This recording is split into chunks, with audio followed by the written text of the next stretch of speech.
Alors, bonjour à tous et bienvenue. En tout cas, nous sommes réunis cet après-midi autour d'un message, d'une mission et d'une histoire. Alors, ces cafés littéraires est bien plus qu'une dédicace d'un livre. C'est un espace d'échange, des partages, mais aussi de lumière. Vous allez rencontrer aujourd'hui une femme qui a choisi de mettre sa plume au service d'un message. Et cet après-midi aussi, elle va nous ouvrir son cœur et nous parler de son œuvre. Mais avant cela, je vais vous présenter aussi la structure qui a organisé tout cela. Alors, c'est Fotizo Édition. C'est bien plus qu'une maison d'édition. C'est un mouvement, une lumière, mais aussi une voix. Alors, plusieurs personnes se demandent, mais c'est quoi exactement Fotizo? Fotizo signifie lumière. Ça signifie aussi illuminer, mais aussi briller. Alors, Fotizo, c'est faire de quelque chose, c'est faire exister quelque chose afin que la chose puisse apporter de la lumière et qu'elle devienne claire pour tout le monde. Donc, c'est vraiment pour ça que nous sommes réunis aujourd'hui, pour transmettre cette lumière-là à travers les écrits. Alors, et c'est exactement aussi ça notre mission, c'est utiliser les mots comme une lumière pour éclairer les vies des gens et transformer aussi la vie. Alors, chaque livre que nous publions est choisi avec soin, non seulement pour la qualité, mais aussi pour l'impact qu'il peut avoir dans la vie de plusieurs d'entre nous. Alors, je vais vous citer quelques ouvrages que nous avons. Nous avons Faire rire le ciel, qui sont présentés là devant vous. Et nous avons aussi Le combat de l'amour, Enfance épanouie et Ma très chère fille. Et nous avons aussi Les aventures de Shula. Et cet après-midi, nous avons vraiment l'immense choix de vous présenter une œuvre qui incarne parfaitement cette vision qui est Femme porteuse de l'antidote. Je pensais qu'on allait acclamer. Alors, toutes ces œuvres portent une ADN, ce sont nos valeurs. Alors, on a l'excellence parce que chaque détail compte. On a les dévouements parce que nous croyons profondément à notre mission, mais aussi à nos auteurs.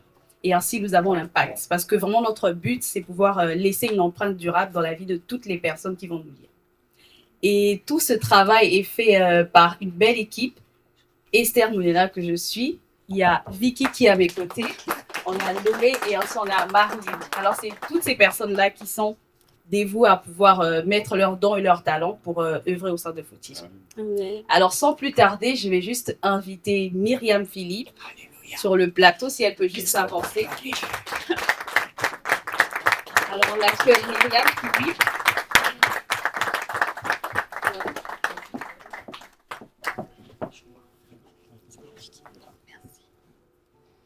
Bonjour tout le monde.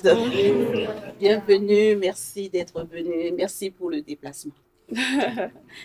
Alors, bonjour encore à tous. J'espère que vous êtes bien installés et que tout va bien. Je dis bienvenue à ceux qui nous rejoignent à cette dédicace spéciale autour d'un livre qui ne laisse personne indifférent, Femme porteuse de l'antidote. Aujourd'hui, tous ensemble, nous allons découvrir l'univers de cette œuvre, mais aussi le cœur de la personne qui l'a écrite, Myriam Philippe. Alors, qui est Myriam Philippe? Myriam Philippe est une femme déterminée, est une femme passionnée et est une femme animée d'un désir profond de voir des cœurs transformés, de voir des cœurs brisés restaurés. Myriam Philippe est mariée, elle a 2 enfants, 2 merveilleux enfants qu'elle aime bien. Et cette femme d'origine haïtienne nous livre aujourd'hui une histoire passionnante au travers de cette œuvre Femme porteuse de l'antidote. Elle est infirmière de métier, mais aujourd'hui, c'est son cœur de femme, d'écrivaine et de femme de foi que nous allons écouter ce soir. Alors, tenez-vous prêts, préparez vos cœurs et que ça commence. Merci. Alors, sans plus tarder, bonjour encore Myriam. Bonjour. Alors, bonjour. est-ce que tu peux nous dire qui est réellement Myriam? Au-delà de cette écrivaine que l'on connaît, qui es-tu réellement, si tu peux nous parler de toi, sans filtre? Yes. Ben écoute, je suis Myriam Philippe. Comme j'ai dit, je suis mariée depuis 33 ans et j'ai 2 enfants, Grégory qui a 29 ans et Shirley qui a 24 ans. J'ai une petite fille, Christina, qui a 3 ans. Voilà. Je suis infirmière, je travaille dans un service d'addictologie où j'ai eu aussi la chance de parler aux patients parce que c'est des gens qui souffrent. Je ne leur cache pas, des fois, franchement, quand ils ont besoin, je parle de Dieu, de la foi, de ce que Dieu peut faire. dans leur vie. Très bien. J'ai retenu quelque chose, tu as parlé de la foi. Est-ce que tu peux nous dire comment tu as connu le Seigneur? Euh, Wow. Ben, j'ai eu la chance d'avoir une maman qui a connu le Seigneur. J'étais encore très jeune, j'avais 3 ans. Et elle m'a toujours conduit à l'église. Donc, j'ai grandi dans la parole de Dieu. Et puis, il n'y avait pas que l'église. Ma mère était une femme de prière, une femme qui aime Dieu, une femme qui vraiment elle mettait sa foi en évidence et qui partageait aussi avec nous. Donc, j'ai grandi dans cette atmosphère. Et puis, voilà, aujourd'hui, je suis avec le Seigneur. Mais il faut dire que j'ai connu un événement qui m'a vraiment touchée, c'est la mort de ma mère. Quand elle est partie, j'étais vraiment brisée, il n'y avait plus rien qui restait, je me sentais vraiment perdue. Et dans cette situation, j'avais cette souffrance, cette douleur. Et des fois, vous savez, quand vous êtes dans des situations difficiles comme ça, on a toujours tendance à dire, mais pourquoi? Pourquoi tu as permis? Qu'est-ce qui s'est passé? Et dans cette souffrance, dans cette douleur, on n'arrive pas à se faire une raison. Parce qu'on cherche une réponse, mais cette réponse n'est pas là, malheureusement. Et là, dans cette douleur, dans cette souffrance, et puis le cœur qui commence à vaciller, hein, parce que quand on est souffrant, on n'arrive pas à prier comme avant. On n'entend même pas la voix de Dieu. Et c'est là que le Saint-Esprit va faire un travail de profond, un travail très profond. C'est que de jour en jour, il va venir, il va me parler avec des petits trucs. De temps en temps, il va mettre une petite graine, une petite graine, une petite graine. Et après, je vais comprendre la vie, je vais comprendre ce que c'est. Et c'est là que tout ce que Dieu m'a appris dans ma souffrance, j'ai pu parler dans mon livre. Waouh. Vraiment, nous bénissons le Seigneur pour ta vie, Myriam, parce qu'aujourd'hui, c'est une bénédiction pour nous et pas que, mais des générations derrière nous. Maintenant que nous avons connu la femme qui est derrière cette œuvre magnifique, maintenant, Myriam, nous voulons entrer maintenant au cœur du projet. Nous voulons manger de la nourriture solide maintenant, là. Du coup, quel était le déclic pour commencer à écrire ce livre? Est-ce une révélation ou bien par passion tu écris? En fait, je commence à écrire ce livre parce que en posant tellement de questions, vous voyez, et puis comme j'ai dit, quand on est dans la douleur, on a la vision qui change. Et quand on est dans cette douleur, on met toujours une sorte de culpabilité sur son cœur. Et comme on a cette culpabilité, et puis aussi on a tendance à voir les autres, mais c'est ma faute, c'est la faute de tel, c'est la faute de tel. Donc cette culpabilité qui monte, qui grandisse, et c'est là que le Saint-Esprit va faire la lumière et qui va faire comprendre que quand tu es dans la douleur comme ça, l'ennemi joue un rôle prépondérant parce qu'il va venir changer ta mentalité, changer ta vision, changer ta façon de voir les choses. Et là, c'est là que le Saint-Esprit va faire la lumière pour me montrer, mais ce qui se passe là, c'est pas moi. C'est le diable qui est en train de parler. Et il va me montrer ça à travers la parole. Et c'est pour ça que je vais partir sur Genèse 3,15 pour voir que depuis dans le jardin d'Éden, comment l'ennemi il est venu pour changer la mentalité d'Ève, la vision de ce Dieu bon, de ce Dieu merveilleux qui lui a donné la vie, qui lui a donné tout, et comment l'ennemi va changer cette pensée-là pour montrer à Ève, mais même à Adam, qui va plus tard, accuser Dieu d'avoir mis une femme à côté de lui qui lui a fait pécher. Vous voyez? Mais tout ça, c'était vraiment un travail profond que tu étais en train de faire dans mon cœur. Waouh, gloire à Dieu. On dit souvent les profondeurs attirent les profondeurs. Aujourd'hui, nous sommes attirés par ces profondeurs-là. Myriam est femme porteuse de l'antidote. C'est fort, là. Je ne sais pas pour vous, mais lorsque j'ai dit, antidote, mais pour toi, antidote, c'est quoi? Ça veut dire quoi, en fait? L'antidote, alors, je prends encore l'exemple de l'histoire de Ève et d'Adam. Ok? Donc, on a vu que Dieu a fait un monde bon. Quand Dieu a créé le monde, il a regardé, il a dit c'est bon. Ouais. Quand il a fait les hommes, c'est bon. Et il a tout mis pour que les hommes soient heureux. Et il a rien oublié. Donc et l'homme a tout. Sauf que le serpent va venir. Il va montrer à Ève, mais tu manques quelque chose. Tu dois ressembler à Dieu. Et le seul moyen de ressembler à Dieu, c'est de faire exactement ce qu'il a dit de ne pas faire. C'est-à-dire manger le fruit défendu. Et c'est ce que Ève va faire. Et une fois qu'il l'a fait, ce qui est arrivé, c'est que Dieu lui avait dit, le jour que tu en mangeras, tu mourras. Et le problème, la première séparation qu'il y avait entre Dieu et l'homme, c'est que la présence de Dieu est partie. Et l'homme s'est retrouvé, leurs yeux sont ouverts, mais ils se rendent compte, mais je suis nu. Et puis, ils ont eu peur. Il y a tellement d'émotions qui arrivent en même temps, donc ils ne savaient plus quoi faire. Et Dieu, qui était leur ami, qui venait tous les soirs dans le jardin leur parler, ils se sont cachés à la voix de cette personne qui est leur ami, qu'ils aiment tellement, ils vont se cacher. Et Dieu, qu'est-ce qu'il va faire? Il va les chercher. Ah, c'est ça, cet amour-là qui me prend dans le cœur. Dieu va les chercher, il va les crier. Mais où êtes-vous? Où êtes-vous, Adam? Dieu va les chercher. Est-ce que Dieu ne savait pas qu'ils ont mangé? Oui. Mais Dieu va les chercher parce qu'il n'est pas venu pour les condamner. Il est venu pour les retirer dans cette erreur. Cette séparation qu'il y a entre lui et ses hommes, et l'homme, ok? Il est venu pour réparer ça. Et comment il va le réparer? Il va poser la question à Adam. Et Adam va dire, c'est la femme que tu as mise à côté de moi. Parce qu'il est frustré, Adam. Il était bien, il était heureux. Et d'un seul coup, là, il est nu, il a froid, il a personne, il a peur. Donc, il est frustré. C'est cette femme qui a fait ça. Et quand il va demander à la femme va dire, c'est le serpent. Le serpent m'a dit, j'ai mangé. Ok. Et là, Dieu, qu'est-ce qu'il va faire? Immédiatement, il tourne vers le serpent. Il va lui dire, bon voilà, parce que tu as fait ça, voilà ce qui t'arrive. Il l'a condamné, il l'a jugé. Mais il va plus loin. Il va dire, je mets inimitié entre toi et la femme. C'est-à-dire une séparation totale. Une guerre entre toi et la femme. Et entre ta postérité, sa postérité.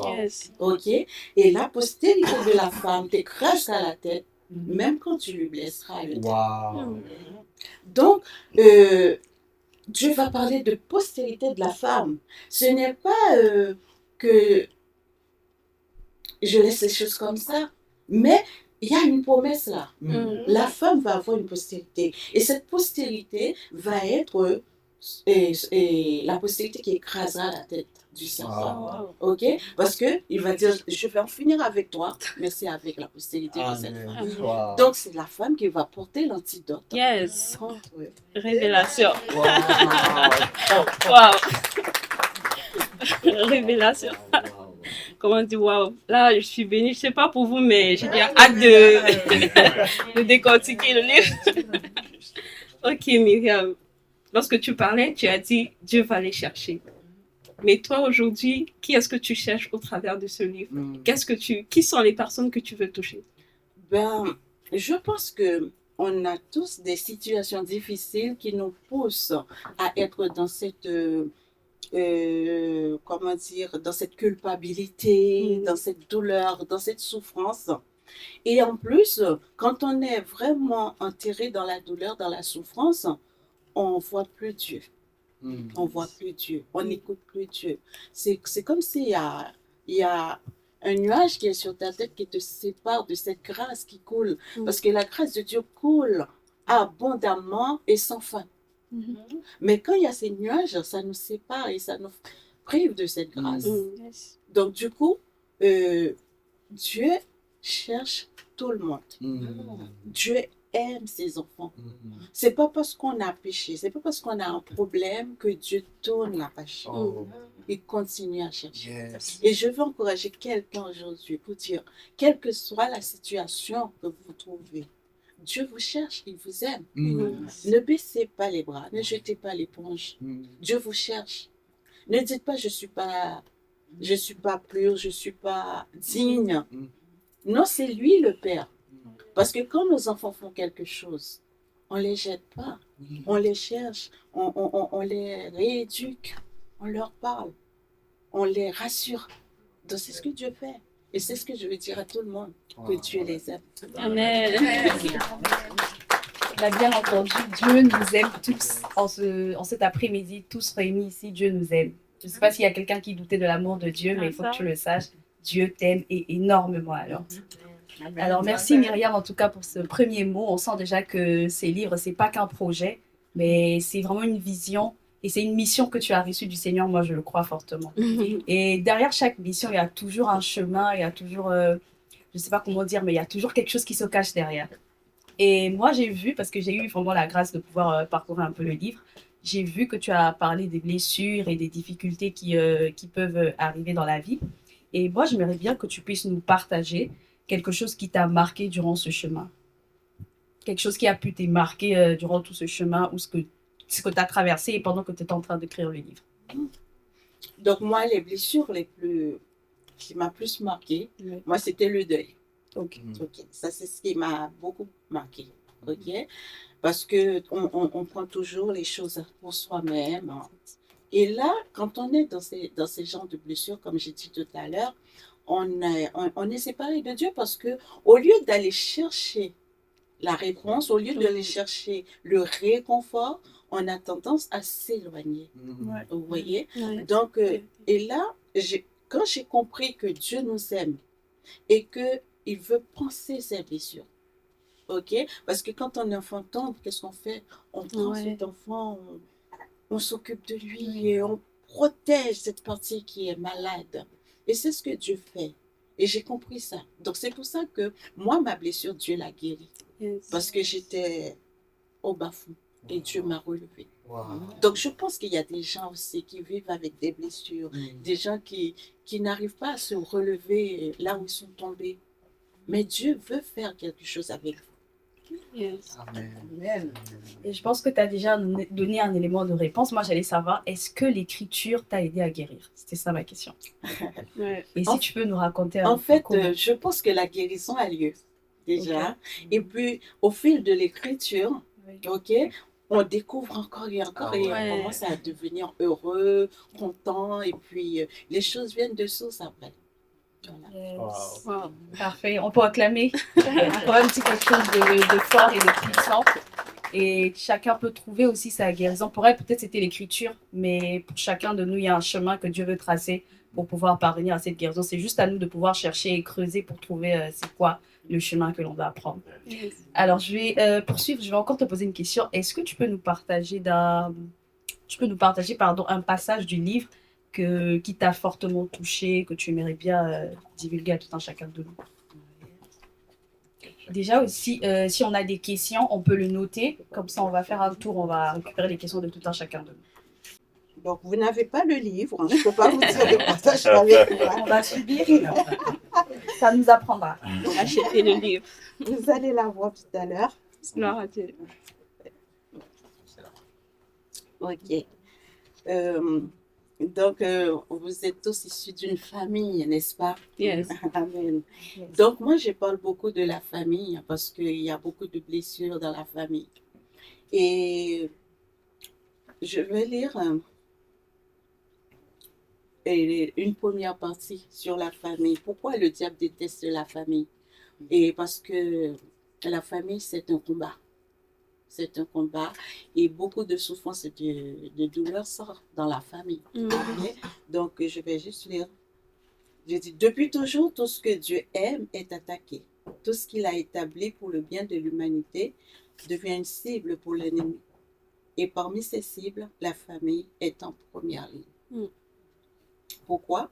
Parce que la famille est bien plus qu'un simple cadre social. Elle est une institution spirituelle, un modèle céleste, un outil divin pour porter la vie, la foi, l'amour et la promesse à travers les générations. Dès le commencement, Dieu a établi la famille dans le jardin d'Éden. Il aurait pu laisser Adam seul, mais il a voulu créer un vis-à-vis, une union, une alliance. Il n'a pas seulement formé une femme, il a fondé un foyer. Et ensemble, ils devaient porter une mission, bâtir un héritage vivre dans la présence de Dieu. Yes. Alors, est-ce que tu peux développer cette partie que nous lire, que tu viens de nous lire? Donc, j'ai montré que Dieu aime l'unité. Wow. Donc, parce que Dieu lui-même est l'unité, vous voyez. Yes. Donc, il fait l'homme, et comme l'homme est à son image, que l'homme tout seul, il manque quelque chose. On ne peut pas parler de l'unité quand on est seul. Vous voyez. Donc, il a fait la femme. Il a fait la femme. Et la femme, il l'a pris de sa côte. Donc, ce qui veut dire, c'est indissociable. OK? Et en plus, ce que Dieu va faire, c'est que de la femme et de l'homme va sortir les enfants. Waouh! Donc, c'est vraiment quelque chose d'extraordinaire. Wow. Parce que là, cette unité-là, on ne le trouve nulle part que dans la famille. Yes. Et ça ressemble à Dieu. C'est le cœur de Dieu. Dieu aime l'unité, Dieu aime le vis-à-vis, Dieu aime le dialogue, Dieu aime tout ça. Et c'est pour ça qu'il fait ce noyau de famille.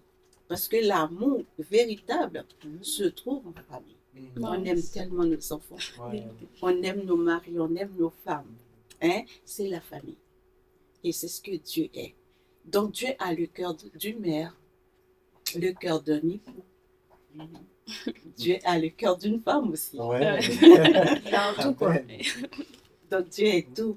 Et tout ce qu'il a, il l'a mis en nous, dans la famille. Yes. Donc, si je comprends bien, la famille... Tu allais compléter quelque chose? Vas-y. Ouais, j'allais dire que... Vas-y. Vas-y. Donc, si je comprends bien, on comprend tous que la famille, c'est pas juste un projet humain, c'est un projet divin. Dieu, il veut vraiment que la famille soit là, il veut qu'il y ait un cadre familial parce que c'est vraiment son projet et c'est pas que, voilà, il y a une femme qui veulent s'unir, mais c'est vraiment l'œuvre de Dieu, si je comprends bien. J'aurais une petite question aussi, Myriam. En ce qui concerne la famille, tu as commencé par la phrase « Depuis toujours, la famille est attaquée ». Donc, qu'est-ce que tu dirais à une personne, à un homme, à une femme, à un enfant qui est dans une famille et quand elle essaie d'ouvrir les yeux sur cette famille, elle a l'impression que ça fuse de partout, des attaques, des incompréhensions, des larmes, des divorces, ce genre de choses. Quelqu'un qui vit dans cette situation, quelle est l'attitude en fait que cette personne doit avoir pour pouvoir s'en sortir? Oui, excusez-moi. Je disais que Dieu aime la famille et le diable déteste parce que ce que Dieu aime, le diable n'aime pas. Et la plus grande attaque qu'il y a, c'est vraiment dans la famille. Parce que puisque Dieu, c'est l'unité, et le diable est au contraire, c'est la division. Et il va diviser ce que Dieu veut unir ou ce que Dieu a uni. Donc c'est pour cela que quand on a... Pardon. Ça va aller. Puisqu'on va acclamer le Seigneur.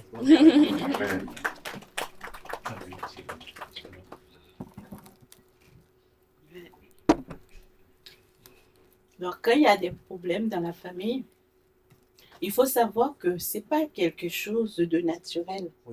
Parce qu'il y a un ennemi puissant qui essaye de mettre cette division.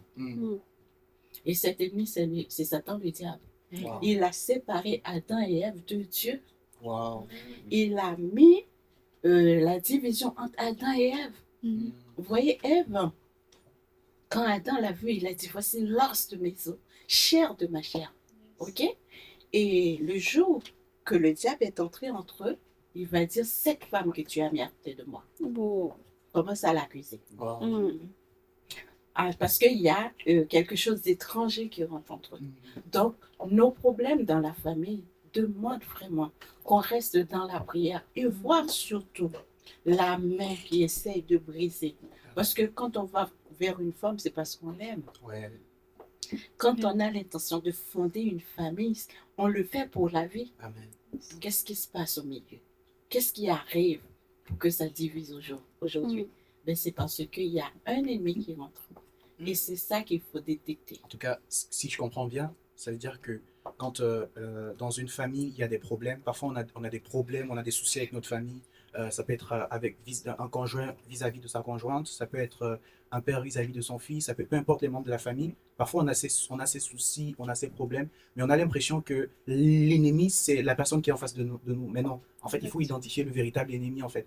L'ennemi, c'est pas ton mari, l'ennemi, c'est pas ton frère, l'ennemi, c'est pas ton cousin, non. Mais l'ennemi, en fait, c'est la main invisible du diable qui, depuis le commencement au jardin d'Éden, a pu séparer un couple de Dieu et un couple d'entre eux. Et c'est ça la première étape. Donc déjà, comme maman Myriam nous le disait, voilà, la première étape, c'est déjà d'identifier l'ennemi. Ne pas accuser son prochain, mais dire non, ici, c'est l'ennemi et Satan, je t'ai vu. Yes. Je t'ai attrapé. Amen. Amen. Alors, Myriam, dans le livre, tu parles de quelques femmes qui ont impacté, qui ont eu un impact dans la Bible. Et moi, j'aimerais savoir, en fait, toi, personnellement, par rapport à ce que tu as traversé, quelles sont peut-être 2 ou 3 femmes qui t'ont impacté et comment, en fait, leur parcours t'a impacté, toi, personnellement? En fait, j'ai parlé dans la Bible des femmes qui ont été rejetées, méprisées, détruites. OK? Et comment Dieu les a relevées. Par exemple, et quand on peut prendre n'importe qui, on peut prendre Rahab, on peut prendre Ruth, on peut prendre et des femmes que j'ai citées dans la Bible. Le plus souvent, quand on est maltraité, quand on est méprisé, parce que c'est des choses qui arrivent encore aujourd'hui, quand on est accusé, quand on est, comment dire, abandonné, on pose la question, c'est ma faute, qu'est-ce que j'ai fait, j'ai pas de chance, et ceci et cela. Mais en réalité, c'est parce qu'il y a quelque chose en nous, parce que le diable, c'est comme un arbre, on ne va pas lancer des pierres sur un manguier qui n'a pas de mangue, vous voyez? Donc, le diable, il te connaît, comme Dieu te connaît. Et il a vu en toi ce qu'il y a de précieux en toi. Et ça, il va l'arrêter. Et c'est pour ça qu'il va te chercher, il va te persécuter, il va te mettre par terre pour que tu n'arrives plus à briller. Donc voilà. Dans notre parcours, on doit se dire, mais qu'est-ce que j'ai en moi? Que le diable, jaloux quoi. Wow. Ouais. Voilà. Juste pour info, donc dans l'ouvrage, il y a un endroit où elle explique mieux en fait ce qu'elle vient d'expliquer. Donc c'est le chapitre, tout premier chapitre, hein, elle portait l'antidote. Donc elle va prendre plusieurs exemples. Hein. Elle va prendre par exemple l'exemple de Tamar, refusée par les hommes, mais choisie par Dieu. Yes. Elle va prendre l'exemple de Rahab, marquée par son passé, mais redéfinie par sa foi. Yes. Elle va prendre l'exemple de Ruth, étrangère au départ, mais porteuse d'espoir à l'arrivée. Elle va prendre par exemple l'exemple de Bathsheba, marqué par le scandale, choisi par la royauté. Donc il y a vraiment des exemples terre à terre sur ce qu'elle vient d'expliquer. Et donc si tu veux le savoir, Achète le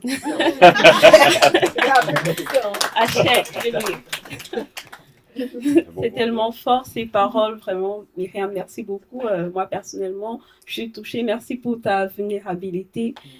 Merci aussi pour ta transparence. Je crois qu'il y a plusieurs qui se retrouvent dans tes mots et dans tes expériences. Au-delà vraiment de l'auteur, Myriam, il y a ces lecteurs-là, ces personnes qui vont prendre ce livre et le lire. Mais pour toi, qu'est-ce que tu aimerais qu'un lecteur retienne après avoir fermé ce livre? Alors, dans ce livre, j'ai aussi parlé de l'identité. Et parce que Dieu fait de nous des enfants chéris. Dieu fait de nous des enfants précieux. OK? Et notre identité vraiment est importante. Yes. Et qu'est-ce que l'ennemi va faire? Il va nous déstabiliser, il va faire comprendre qu'on n'est rien, ok? On va se culpabiliser, on va se dire, franchement, je ne vaux rien, quoi. Mais Dieu, qu'est-ce qu'il a fait, lui? Il nous a fait à son image et à sa ressemblance. Il a mis en nous tout ce qu'il a de bon, tout ce qu'il a de mieux, tout ce qu'il a de meilleur. Tout est caché à l'intérieur de nous. Sauf que l'ennemi va nous montrer que vraiment, c'est pas vrai. Comme il a dit à Ève, vous voyez?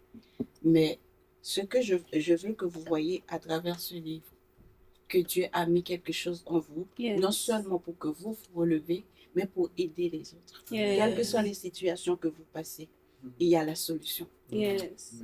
Ne baissez pas les bras. Yes. Yes. Amen. Est-ce qu'on peut acclamer le Seigneur? Wow. Wow.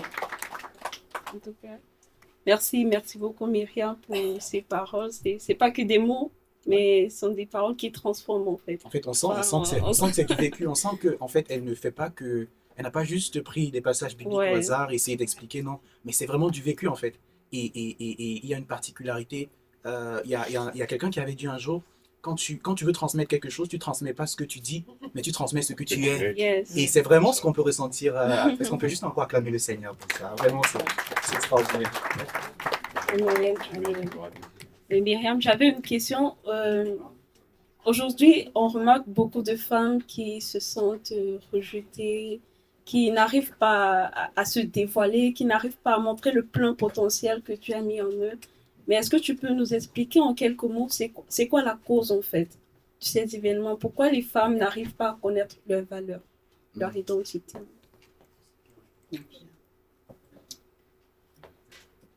Dans un premier temps, je veux que tout le monde sache que Dieu les aime. Donc, quand on sait que Dieu est notre Père, il nous aime. Et il a tellement aimé, il a donné. Il a donné. Alors que nous étions indignes, nous avions péché, nous avons fait tellement de choses comme Ève, comme Adam. Vous voyez, ils ont désobéi. Mais Jésus est venu, et Dieu est venu lui-même. Il va les chercher. Hein? Ils étaient nus, il va les habiller. OK? Et puis, il va les protéger.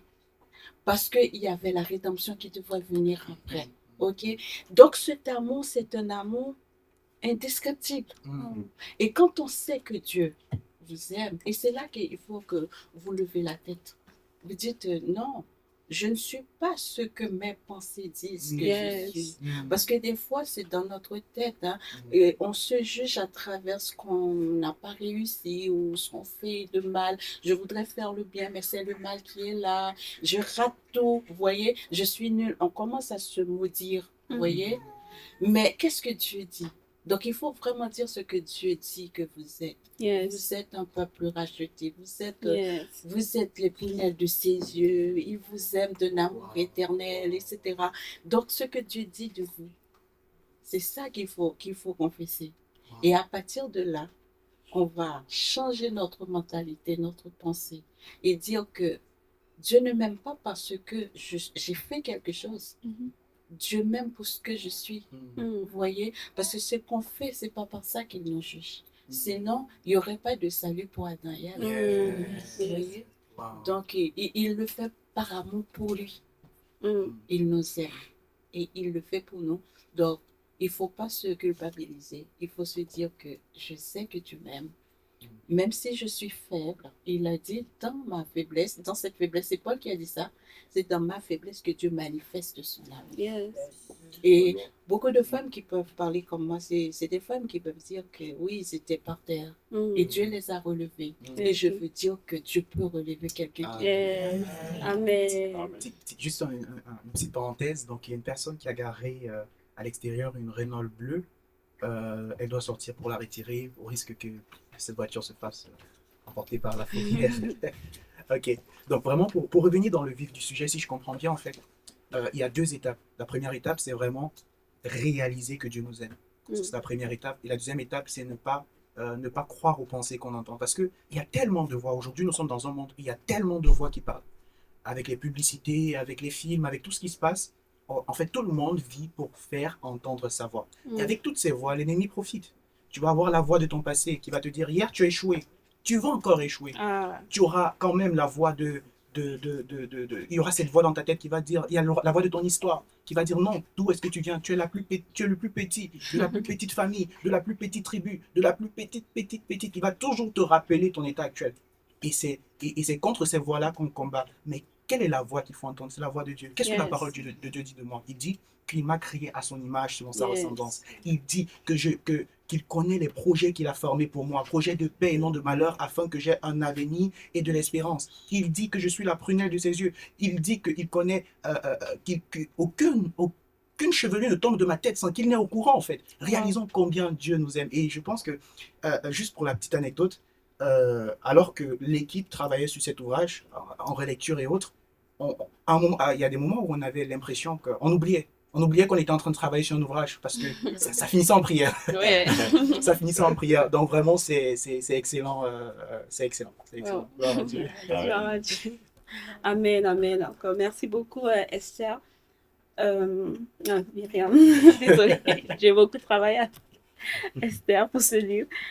Est-ce que depuis, tu as eu des retours sur le livre, des personnes qui ont lu le livre et t'ont fait des retours? Sinon, qu'est-ce qui t'a marqué?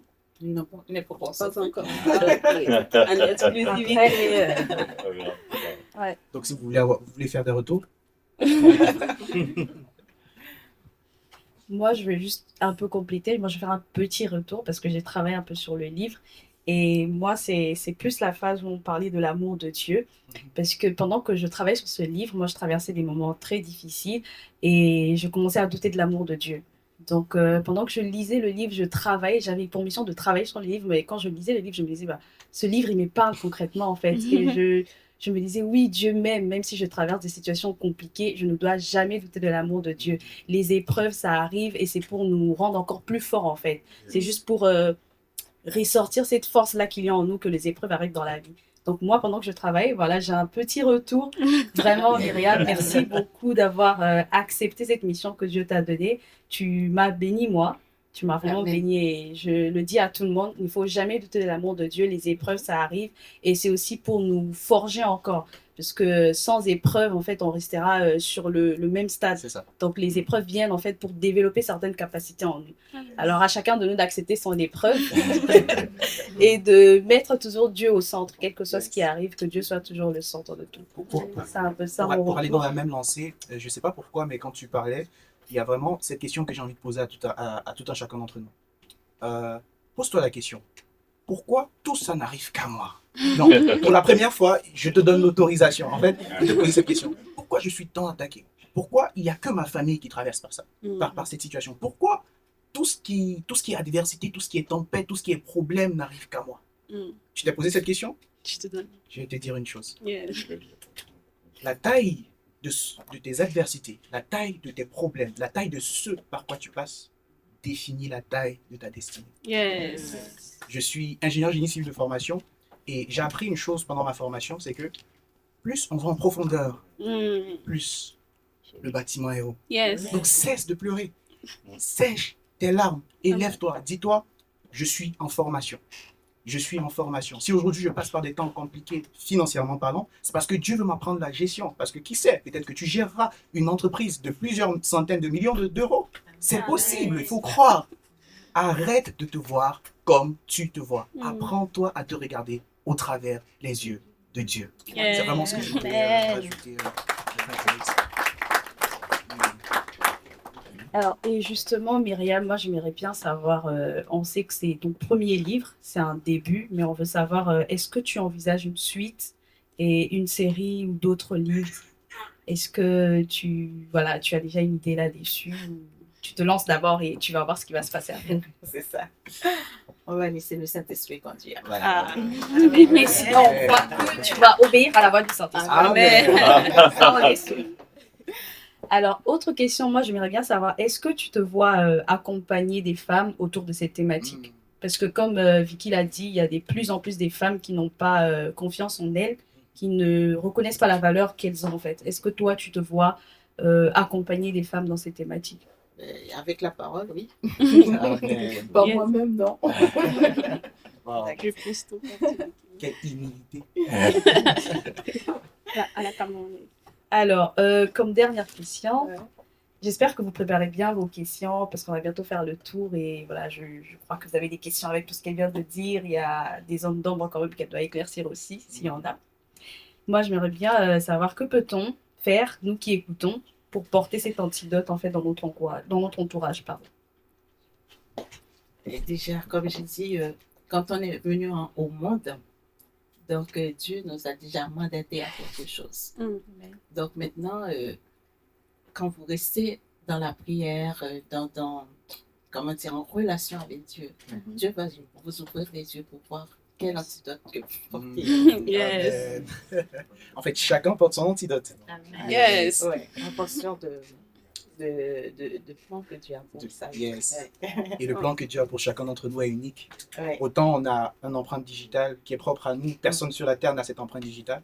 Autant aussi Dieu a un plan pour toi qui est propre à toi. Et personne d'autre sur la terre ne saura faire ça mieux que toi-même. Yes. Et le découvrir, c'est découvrir ton antidote. Et savoir aussi que l'antidote, c'est aussi pour venir en aide aux autres. Parce qu'on dit on est sauvé pour sauver. Donc, si on ne prend pas conscience de l'antidote qu'on a, j'ai envie de dire qu'on n'aide pas à sauver les autres. En fait. Yes. Plus tu découvres ton antidote, plus tu facilites en fait, aussi les autres à pouvoir évoluer dans leur vie. Yes. Donc, allons à la recherche de cet antidote qui est enfoui en nous. Donc, c'est un peu ça. Je ne sais pas si vous avez des questions. S'il y a quelqu'un qui a une question, oui. Moi, c'est pas une question, c'est Oui, juste pour rebondir en fait avec. Moi, c'est pas une question, c'est plus pour rebondir avec ce que tu as dit par rapport au deuil. Le fait d'avoir écrit, ça t'a permis un peu de poser des mots sur la douleur et aussi de trouver en fait ce qui pourrait t'aider à passer cette étape, Ouais. cette douleur et rebondir, sortir plus forte de cela. Parce que bon, là aujourd'hui je suis devant vous, mais il y a quelques années, je sais pas, il y a 2016-2015, je voulais en finir avec Wow. la vie. Mais je pouvais pas en parler à ma mère parce que elle n'a pas été là. Et encore aujourd'hui, en fait, je suis dans l'optique, en fait, soit je témoigne contre ma mère pour libérer mon frère de cette emprise qu'a ma mère sur lui, ou je sais pas quoi faire. Mais juste pour rebondir avec ça, c'est que j'étais un peu seule. Je pouvais pas en parler à mon père parce que mon père avait son propre problème. Et mon oncle est mort et je me rappellerai toujours de ses derniers mots. C'était que je serai toujours là pour toi. Sauf que j'ai pas pensé, j'étais trop jeune et j'ai pas pensé qu'un jour il allait mourir. Et ça m'a fait extrêmement mal et j'ai voulu en fait me suicider. Et en même temps, je vais terminer mon BTS et du jour au lendemain, on m'a mis à la porte sans pouvoir récupérer ma carte d'identité, mes propres papiers et même tout en fait. Et du coup, c'est une de mes camarades de classe qui a vu que j'étais vraiment mal et qui a essayé en fait de me rescaper pour justement avoir cette relation, enfin rabibocher cette relation avec Dieu. Et heureusement qu'elle l'a fait parce que j'étais très timide, je voulais pas parler à autrui. Et heureusement qu'elle l'a fait, qu'elle a investi en fait son effort dedans, parce que sinon je serais pas là pour parler de ça. Voilà. Déjà, il faut qu'on acclame le Seigneur. Yes. Ça a pris quand même jusqu'à la naissance de mon fils pour que je puisse totalement faire abstraction de tout ça. Et l'écriture aussi m'a beaucoup aidée. Le sport, la boxe, tout était bon pour que je puisse sortir de ça. Ouais. Donc je sais ce que ça peut faire de perdre quelqu'un. Wow. Merci. Gloire à Dieu. Alors, je ne sais pas s'il y a d'autres questions. Oui, je vais juste aussi un peu le temps. Moi, je voulais savoir, en fait, ok, on a tous une relation particulière, chacun avec Dieu, tout ça. Et je voulais savoir, en fait, qu'est-ce qui a causé le déclic entre ce qu'on ressent à l'intérieur et le fait de vouloir matérialiser ça noir sur blanc. Se dire, je passe à l'écriture. En fait, l'étape qui a fait que, le déclic qui a fait que, ce que je ressens au fond de moi, je vais le mettre noir sur blanc afin de partager avec tout le monde. Qu'est-ce qui a motivé en fait cette action? Je pense que chaque personne arrive à s'exprimer d'une manière ou d'une autre. Vous voyez, des fois vous ressentez des choses, vous avez juste envie de l'écrire. Vous ressentez des choses, vous voulez l'écrire. Et maintenant, en mettant il y a des gens qui tiennent des journaux intimes, c'est ça? Ouais, c'est ça. Donc, en mettant sur papier ce qu'on ressent, et quand le Saint-Esprit vient faire découvrir ce qu'on ressent à travers sa parole, et après cette découverte, et puis toutes les révélations qu'on peut avoir à travers le problème, arrivé à un certain moment, tu perds le problème de vue. Vous voyez, le problème que j'ai traversé, je l'ai perdu de vue. Maintenant, je commence à voir l'amour de Dieu. Et je commence à voir, mais qu'est-ce qui se passe derrière tout ça? Et je vois la main de l'ennemi. Et qu'est-ce qu'il faut faire maintenant? Eh bien, Dieu nous avait déjà donné la réponse, la solution. Mais on se tourne vers cette solution-là. Et dans la prière, dans la parole. Et puis, l'ennemi, qu'est-ce qu'il fait? Il vient toujours ravir nos joies, nos paix, etc. Notre bonheur. Parce que Dieu nous donne le bonheur. Et même David a dit, le bonheur et la grâce m'accompagnent jusqu'au jour de ma vie, tous les jours de ma vie. Donc, du coup, ce bonheur, cette joie, cette paix, l'ennemi, il vient, il l'enlève. Ouais. OK? Donc, maintenant, quand on comprend tout ça et on veut récupérer tout ça, donc on va à la recherche. Et c'est là qu'on écrit, c'est là qu'on le témoigne. En fait, l'écriture, c'est une forme de témoignage. Ouais. Et après, ça sort pour que tout le monde voit Dieu. Ah, Dieu. En fait, l'écriture t'a permis de passer de l'étape de verseuse de larmes à l'étape de guerrière. Oui, Yeah. C'est-à-dire au c'est début, ça. je pleure et je cherche les réponses. Ouais. Et à mesure que je cherche les réponses, je les trouve et je réalise qui je suis. Et là, je vais maintenant Voilà. récupérer ma joie, récupérer ma paix, Yeah. récupérer... Waouh, c'est magnifique. Je ne sais pas si elle a apporté un élément Ouais, de réponse. complètement. Merci Myriam. Alors, je ne sais pas s'il y a une autre question. question. S'il y a quelqu'un dans le public qui a une autre question, n'hésitez pas, hein. Elle est là pour répondre aux Ah, questions. bien fait. Il y a une question. Ok, allez-y. Merci beaucoup pour la parole. Je n'ai pas encore lu les livres. Hein.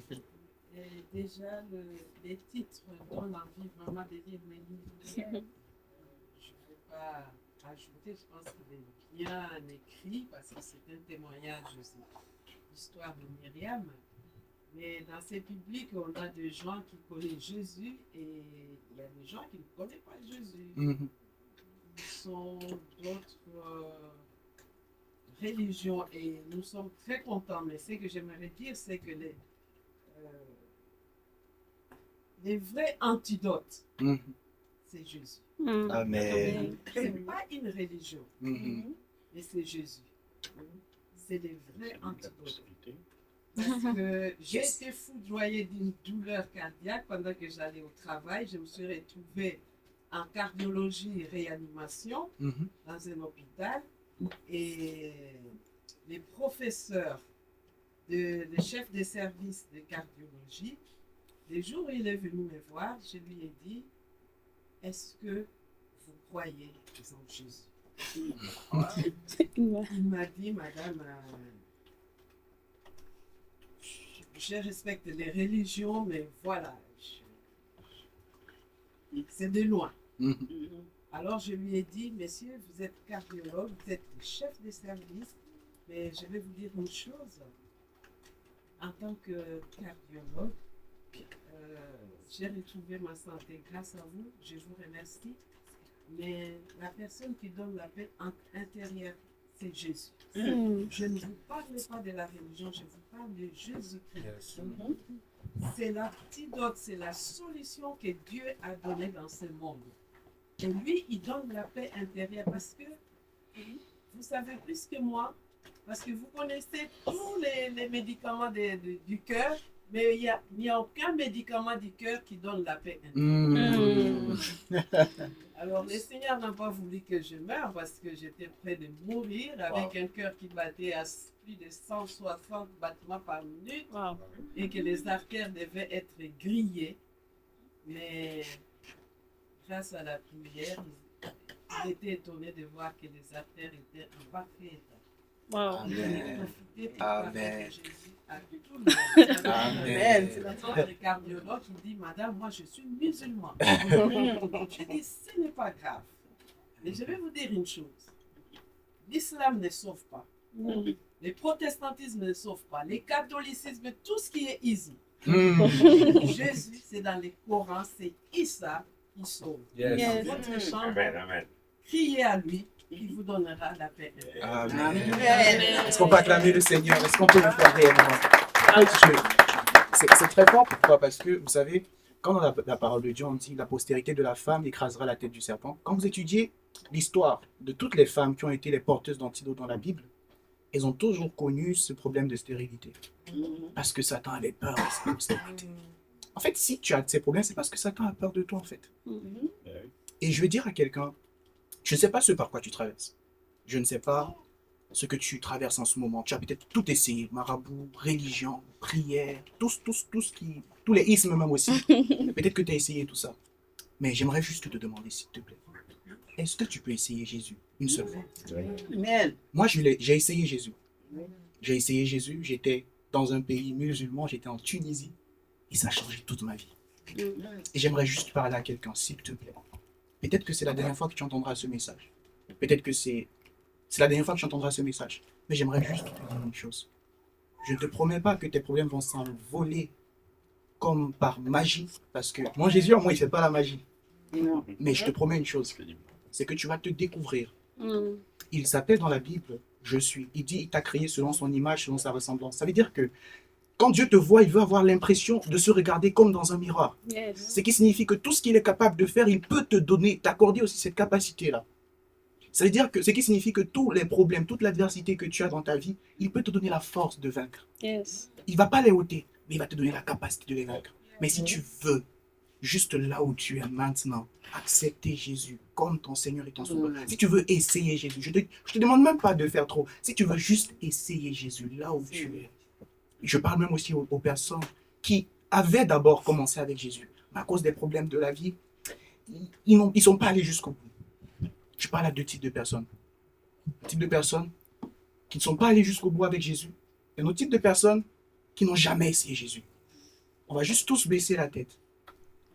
Peut-être les gens peuvent avoir honte, mais si tu veux essayer Jésus là où tu es, alors qu'on a la tête baissée, tu peux juste lever la main comme ça. Et on va prier pour toi. Où tu es? On va prier maintenant. Tu veux essayer Jésus là où tu es.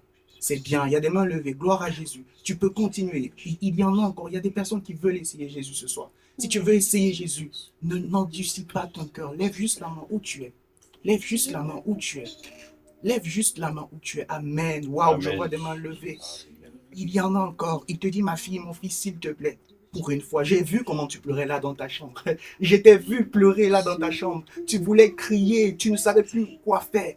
Je t'ai vu lorsque tu voulais boire ces comprimés pour mourir. Je t'ai vu. C'est moi qui t'ai empêché d'aller jusqu'au bout. Je t'ai vu. Et voici le moment où je peux te parler. Père, je te prie pour mon frère et ma soeur qui a levé la main. Et cette personne même qui a peur de lever la main, qui a dit, oui, je vais quand même faire la prière de mon cœur. Je te prie pour cette personne. Je prie qu'à partir de maintenant, à partir d'aujourd'hui, qu'il reçoive l'antidote à dose unique qu'on appelle Jésus-Christ. Je prie, Seigneur, que sa vie ne soit plus jamais pareille. Que ce qui m'a visité le visite là où il est maintenant. Visite cette personne là où elle est maintenant, afin que sa vie soit complètement bouleversée, complètement changée, Seigneur. Merci, Seigneur, pour ce que tu fais. Merci, Seigneur. Est-ce qu'il y a des personnes dans cette salle qui avaient une maladie quelconque? Peu importe la maladie que vous avez, quelconque. N'ayez pas peur. N'ayez pas peur. On va juste prier. Simplement, on va pas... Tu as une maladie quelconque, peu importe ce que c'est. Problème cardiaque, problème de dos, problème de pied. Mon Jésus que je connais, si quelqu'un veut tester ce Jésus-là, ose lever la main et on va prier pour toi maintenant. Et tu verras ce que mon Jésus est capable de faire. Est-ce qu'il y a cette personne? Est-ce qu'il y a une personne? Est-ce qu'il y a une personne qui a un mal, qui a une douleur? On va prier pour cette personne et on va vérifier ensemble. Amen. Est-ce qu'il y a cette personne? Est-ce qu'il y a cette personne? Je sens qu'il y a quelqu'un. Il y a quelqu'un qui a cette maladie. Bon, si tu es malade, là où tu es, tu vas juste mettre la main là où tu as mal et puis on va prier ensemble. Je vais laisser Esther prier pour les personnes qui sont malades. Pour les personnes qui sont malades. Éternel Dieu de gloire, tu es le maître de la guérison. Nous venons encore en cet après-midi, Seigneur, recommander tout le cœur, Seigneur, qui sont blessés, toutes les personnes qui sont malades dans ces lieux. Seigneur, nous savons que tu es présent en ce lieu parce que tu as dit là où 2 ou 3 sont réunis en ton nom, tu es présent. Seigneur, Nous venons encore au Père demander ta grâce et ta faveur, que la guérison puisse s'installer encore en ces lieux. Seigneur Jésus, toi Amen. tu es venu, tu as guéri, Éternel mon Dieu. Nous croyons qu'en cet après-midi, tu es présent et tu vas guérir, Seigneur. Toutes les personnes, Éternel, qui souffrent de quelque chose, qui veulent oser Jésus en cet après-midi, Seigneur, ne les laisse pas, Éternel, rentrer telles qu'elles sont venues. Que tu interviennes et que tu puisses te manifester. Seigneur, qu'à leur retour, même avant leur retour, Seigneur, qu'ils puissent se rendre compte que c'est Jésus-là qu'ils ont osé essayer, a agi et a tellement agi, Éternel mon Dieu. Je te rends grâce, Adonai, pour la guérison que tu déposes en ces lieux. Yes. Merci, Seigneur, pour les cœurs que tu as consolés. Merci, Seigneur, pour la restauration que tu apportes. Merci, Seigneur Jésus, pour l'unité que tu remets, Seigneur, dans les familles, ô Éternel. Seigneur, à cause de la présence de quelqu'un en ces lieux, sa famille, Seigneur, est visitée par toi au nom de Jésus. À cause de la présence, Seigneur, de quelqu'un, les familles sont restaurées. Seigneur, les relations sont restaurées. Tu apportes la consolation, Éternel. Tu sèches les larmes, Éternel, mon Dieu, mon roi. Tu essuies les larmes et tu rassures quelqu'un en cet après-midi en disant, je suis avec toi. Je suis avec toi. Tu n'es pas seul dans cette bataille. Je suis avec toi et je marche avec toi. Je vois tes larmes, je vois tes pleurs et je suis là. Ne baisse pas les bras. Seigneur, c'est ces paroles que tu nous donnes en cet après-midi. Et nous nous attachons à cela et nous marchons avec foi parce que tu es notre Père et tu es un papa responsable. Amen. Amen.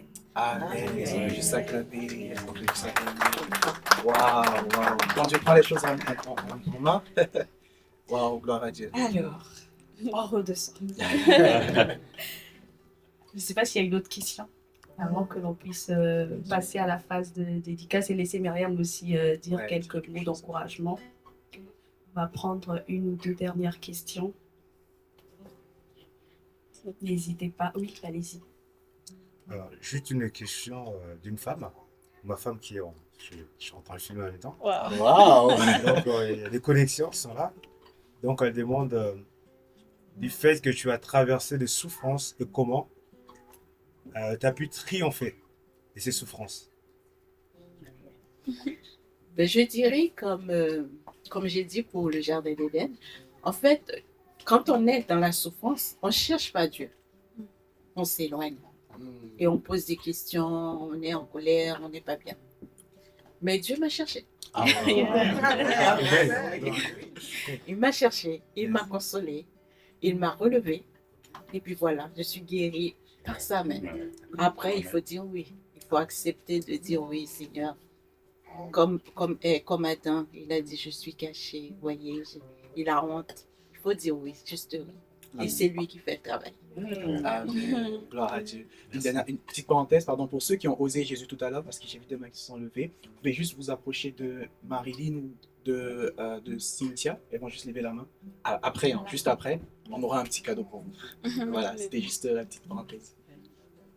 Alors, la dernière question. On va juste prendre une dernière question avant de pouvoir avancer. N'hésitez pas. Hein. Ok, il n'y a pas de question. Ok, vas-y. Allez-y. Bonsoir, j'espère que vous allez bien. Oui. On a pensé c'est mon femme. Pas grave. Bon, aussi. Bon, j'avais une question par rapport à femme porteuse d'antidote. Aujourd'hui, c'est pas une métaphore, hein, excusez-moi. Aujourd'hui, à quoi refaire l'antidote? Ok. Pourquoi aller au-delà de la douleur? Là, vous avez écrit, vous avez posé des mots sur la douleur.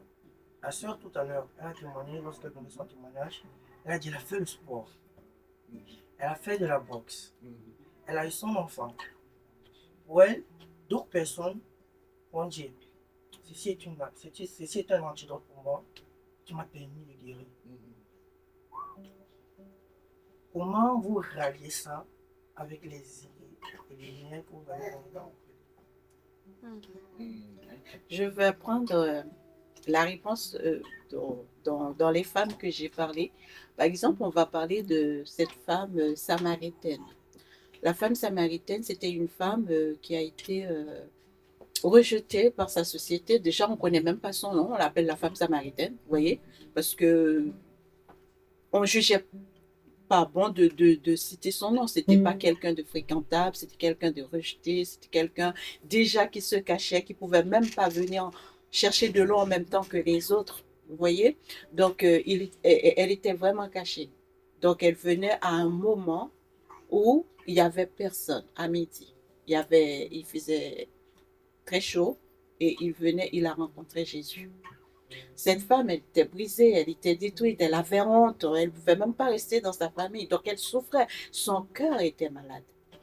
Et quand elle a rencontré Jésus, Jésus lui a dit, si tu savais qui j'étais, tu me demanderais de l'eau. Hein? C'est toi qui me demanderais de l'eau. OK? Donc, cette femme a dit, donne-moi de cette eau. Vous voyez? Et quand Jésus lui a parlé, il y a quelque chose qui s'est passé dans son cœur. Son cœur qui était meurtri a retrouvé carrément une joie, une paix. Il y a quelque chose d'instantané qui s'est passé dans sa vie. Et on a dit qu'elle a laissé ses cruches et elle a couru dans la ville et elle commence à dire à tout le monde, j'ai rencontré Jésus, j'ai rencontré le Messie. Donc je pense que la guérison que Dieu donne, c'est quelque chose qu'il met lui-même, qu'il dépose lui-même dans nos cœurs. Hein? Et puis, on se voit changer, on se voit transformer. Mais c'est une œuvre vraiment de l'esprit. Voilà.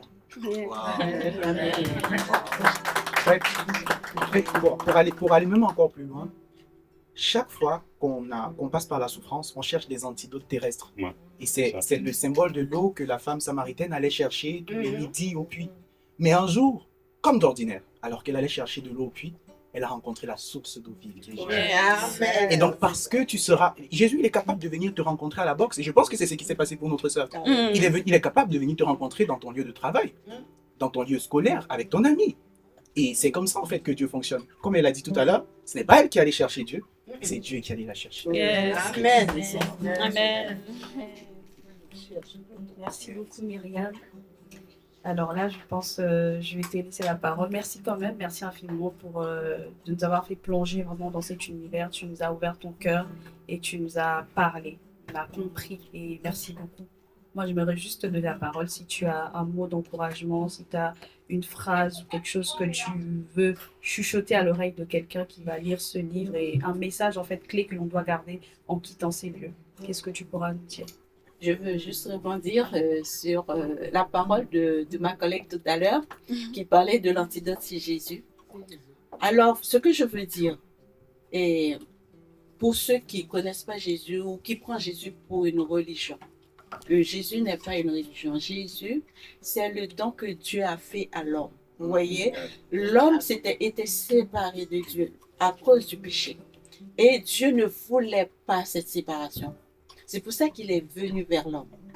Et c'est pour ça qu'il a dit au serpent, hein, je donnerai une postérité à la femme qui écrasera ta tête. Mais cette postérité, c'était Jésus qui doit venir. Et Jésus, il est venu. Il y a quelque chose encore que le Saint-Esprit m'a montré qui est très, très important. Une fois que, on va dire qu'il a mis les gens dehors du jardin, il les a chassés, etc. OK? Peut-être vous prenez ça comme une punition, mais ce n'était pas une punition.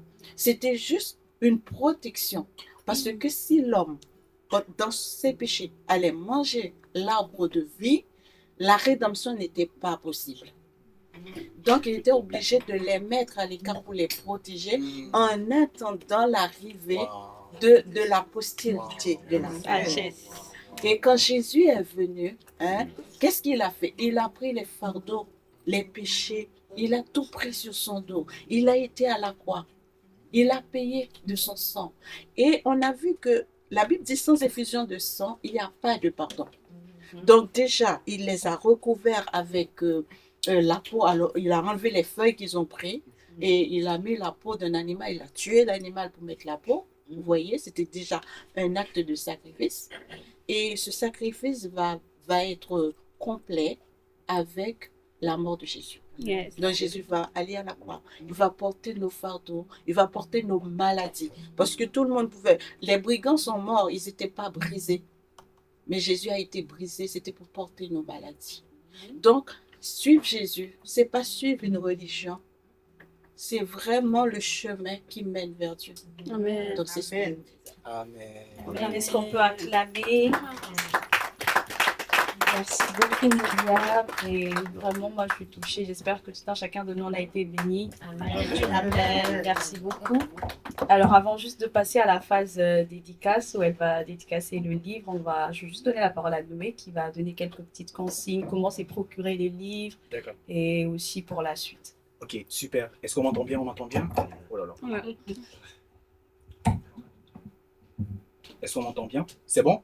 Oui, Oui, donc pour le livre, donc tout à l'heure, vous aurez un stand juste dans la salle à l'entrée, dans le hall.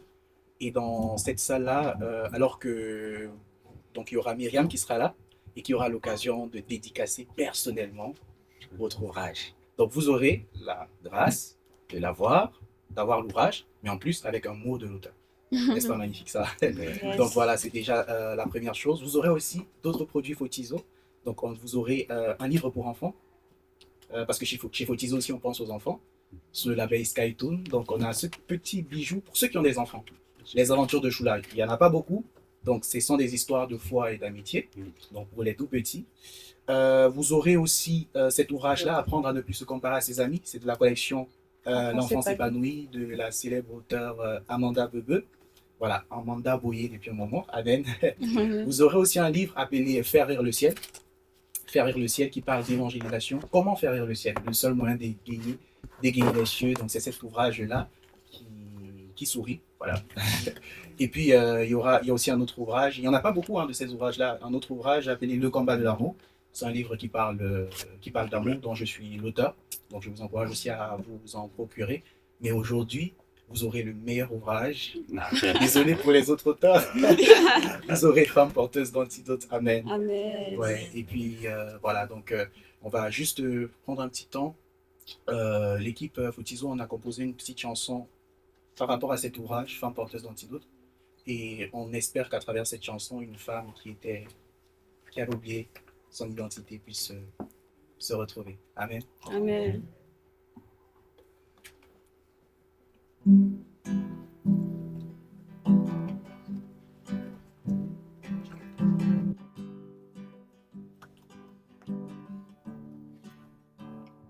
Peut-être en est l'antidote, ne sachant pas combien elle est forte. Dans les décors, il y a cette femme qui pleure, qui prie. Elle portait en elle l'antidote, ne sachant pas combien elle est forte. Dans les décors, il y a cette femme qui pleure, qui prie. Elle portait en elle l'antidote, ne sachant pas combien elle est forte. Dans les décors, il y a cette femme qui pleure, qui prie. Elle portait en elle l'antidote, ne sachant pas combien elle est forte. Dans les décors, il y a cette femme qui pleure, qui prie. Ne pleure plus, sèche tes larmes, femme forte, résolue. Tu vaux bien plus que cette déception, tu vaux bien plus que tout ça. Ne pleure plus, femme forte, résolue. Tu vaux bien plus que cette trahison, tu vaux bien plus que tout ça. Ne pleure plus, femme forte, résolue. Tu vaux bien plus que cette déception, tu vaux bien plus que ça. Alléluia. Amen. Tu vaux bien plus que tout ça. Oh, oh, oh. Il y a celle qui parfois chancelle, mais tout au fond d'elle, il y a papa qui appelle. Il y a celle qui des fois s'entête, n'en font qu'à leur tête, mais c'est la faute à leur peine. Il y a celle qui parfois chancelle, mais tout au fond d'elle, il y a papa qui appelle. Il y a celle qui des fois s'entête, n'en font qu'à leur tête, mais c'est la faute à leur peine. Ne pleure plus, sèche tes larmes, femme forte, résolue. Tu vaux bien plus que cette déception, tu vaux bien plus que tout ça. Ne pleure plus, sèche tes larmes, femme forte, résolue. Tu vaux bien plus que cette déception, tu vaux bien plus que tout ça. Ah. Tu vaux bien plus que tout ça. Tu vaux bien plus que tout ça. Tu vaux bien plus que tes peines. Tu vaux bien plus que tes larmes. Tu vaux bien plus que tes chaînes. Tu vaux bien plus que tout ça. Tu vaux bien plus que tes peines. Tu vaux bien plus que tes larmes. Tu vaux bien plus que tes chaînes. Tu vaux bien plus que tout ça. Ne pleure plus, sèche tes larmes, femme forte, résolue. Tu vaux bien plus que les déceptions. Tu vaux bien plus que tout ça. Ne pleure plus, sèche tes larmes, femme forte, résolue. Tu vaux bien plus que cette trahison. Tu vaux bien plus que tout ça.